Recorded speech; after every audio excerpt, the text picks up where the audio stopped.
Welcome to the next lesson in this module, where you'll learn how to manage Android virtual machines.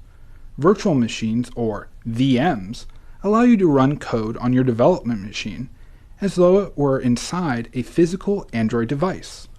One of the reasons this is useful is for testing runtime behavior of your app when you don't have a physical device to test your code on, or the physical device or devices you have aren't of the exact same specifications as to what you want to test your code on.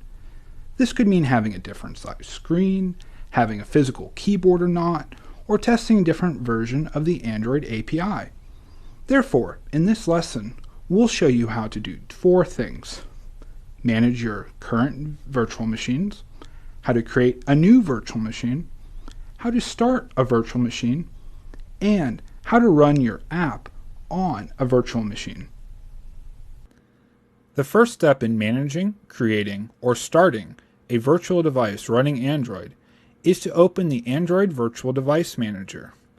To do that, you will click this button here.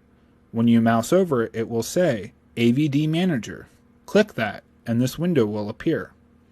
This is a list of all the virtual machines you have created on your machine. Once you have a virtual device set up and you want to start it, all you have to do is click the green play button right here to launch the virtual machine.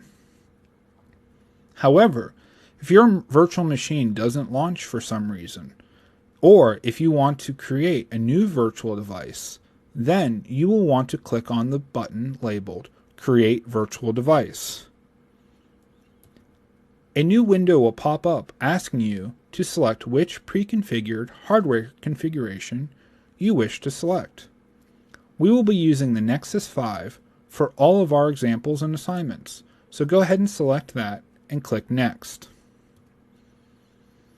Then you will see a list of system images that you have installed on your system.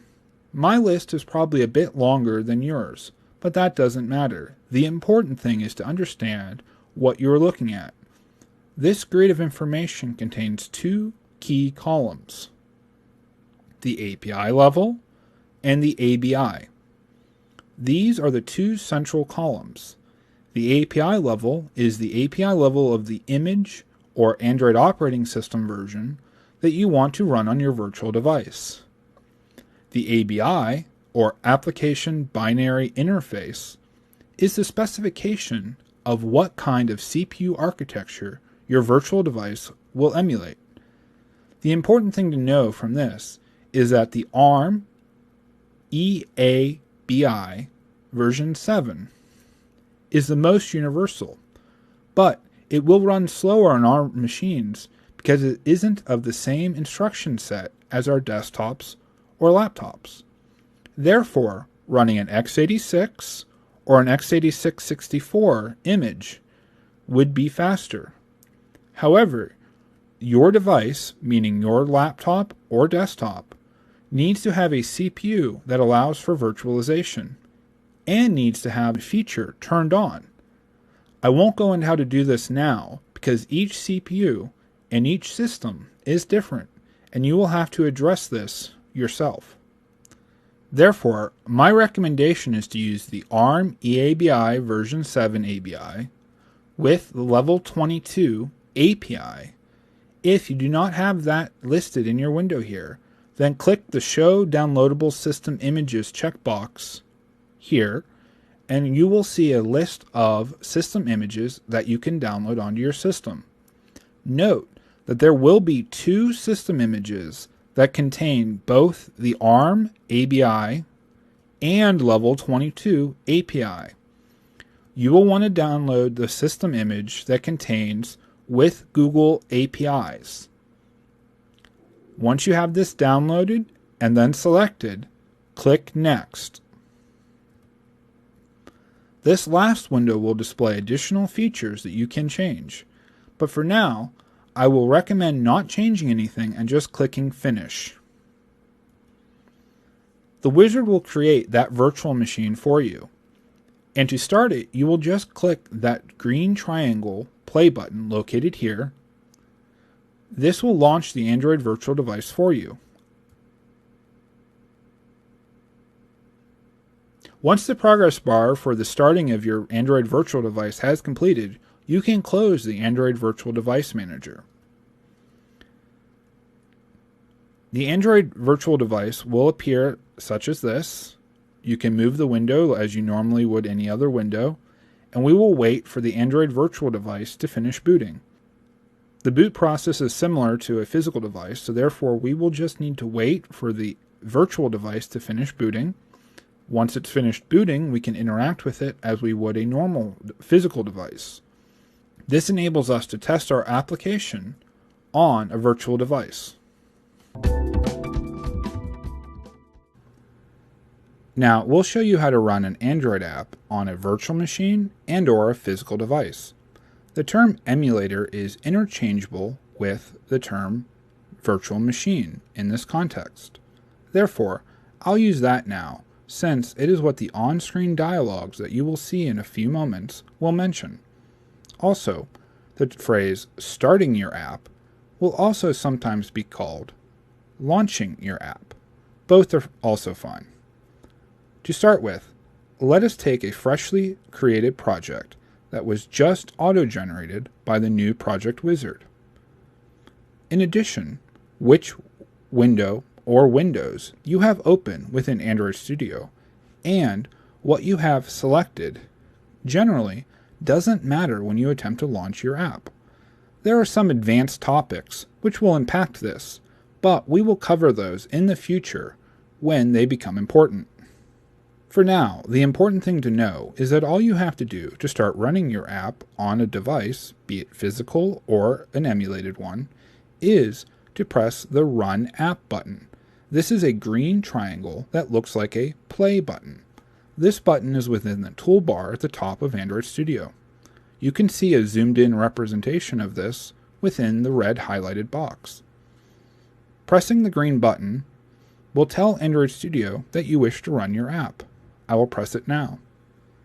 Each time you reopen an Android Studio project, the following window will appear when you press the Run Play button for the first time. This window is asking you how you would like to run your app. There are two main options. You can choose to run on a currently running device, or you can launch an emulator. When making use of an emulator, I always try to launch the emulator just after opening Android Studio. This way, it has had time to fully start up before I actually need it. When you have an emulator currently running, or you have a physical device connected to your development machine, they will be listed in the first section of this window.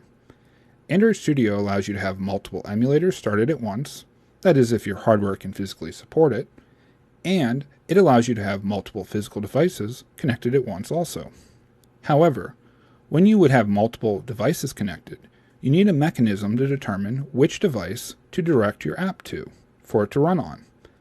The first section here in the window lists all currently connected emulators and physical devices.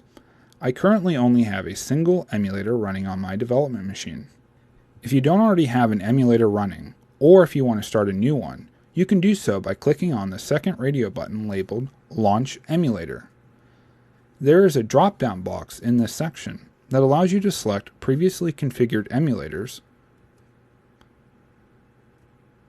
or you can press the button after it that will open up the Android Virtual Device Manager, which we used earlier. This allows you to edit or create a new emulator if you choose so. I'll go ahead and close this window and go back to the Device Chooser window. I'll click on the radio button labeled Choose a Running Device, and the emulator I currently have running will be selected, as is the only option available. If there were more devices currently running, you could choose between them. If you only have a single device, be it an emulator or physical device, that you are testing your app on right now, then you can click the checkbox labeled Use Same Device for future launches. This will result in future presses of the green Run App button skipping this device chooser window and automatically launching your app on the device you have chosen. I will go ahead and uncheck this box for now and click OK to tell Android Studio to first build my app, then to copy my app file over to the device, and then to launch the app on the device. I'll press OK now. You'll notice that a new window has appeared at the bottom of Android Studio. This new window is called the Android Monitor. It allows us to monitor the device that our app is currently running on. You can easily open and close the Android Monitor window by clicking in the tab below labeled Android Monitor. The Android Monitor shows us information about the device that we are connected to, such as memory, CPU, GPU, and network usage. It also shows us the Log tab, which is where the logs of both the system and apps are displayed. This Logcat tab in particular will be very useful later when you are trying to analyze your app's runtime behavior. However, this topic is beyond the scope of this lesson and will be discussed later in greater detail. I will now switch to the emulator that I have had running in the background and show you that our app is now running on it. Our app doesn't yet have any logic in it, so pressing the button won't do anything. But we have successfully launched our app onto an emulator. Launching an app onto a physical device is the same process. You just have to choose it from the list in the Device Chooser window when it appears. Now that you've completed this lesson, you should understand how to manage your current VMs, how to create a new VM, how to start a VM, and how to run your app on a VM